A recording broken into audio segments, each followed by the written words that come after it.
Hey, it's Julie from StoryAday coming here with another check-in for my StoryAday challenge. Well, as my homeboy Bobby Burns used to say, best laid plans a mice and men gang after gley. Remember how the other day I was like, man, this is great. I'm getting up and writing every morning. It's great. Maybe I'm going to do it every day, even on weekends.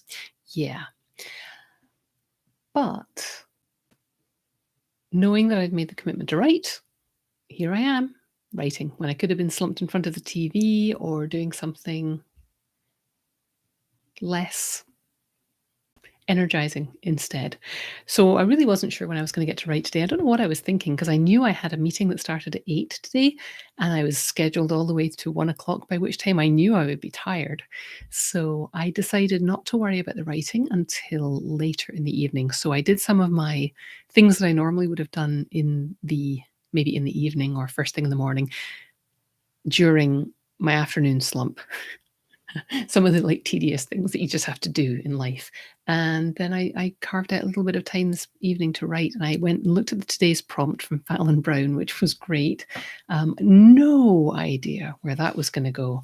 And I just went with the sort of voice that was suggested in the prompt, and the setting of my story never really moved off this person's front porch.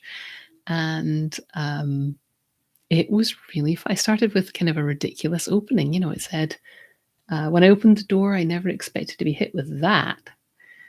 And it says something like, my story went something like, something hit me in the face, felt like a slap from a wet fish, because it was a wet fish. And then it went from there. And it turned into quite a sweet little story about a woman and her elderly neighbor.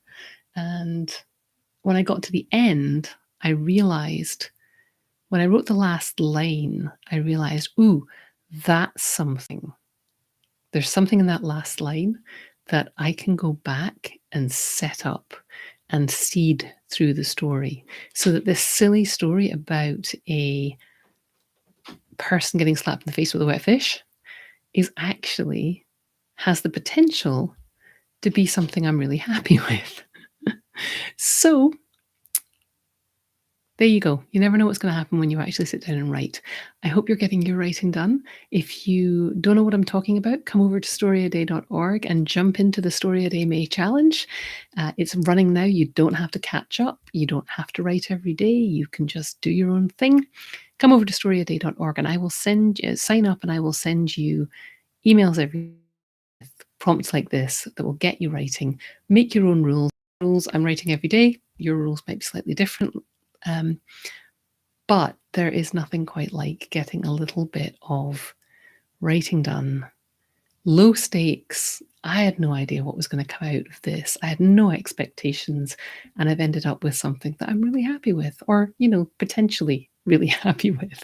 I had fun writing it, and I think I can shape this one into something that will be a nice story that goes in a collection, or maybe I'll send it out somewhere. Somebody else might want to publish it. I don't know yet, and I'm not worrying about that just now. What I do know is it was very satisfying, and I'm happy, and I got that little kick at the end where I realized that what my brain had served up to me was something that could be really sweet. Keep writing, and I'll see you back here tomorrow.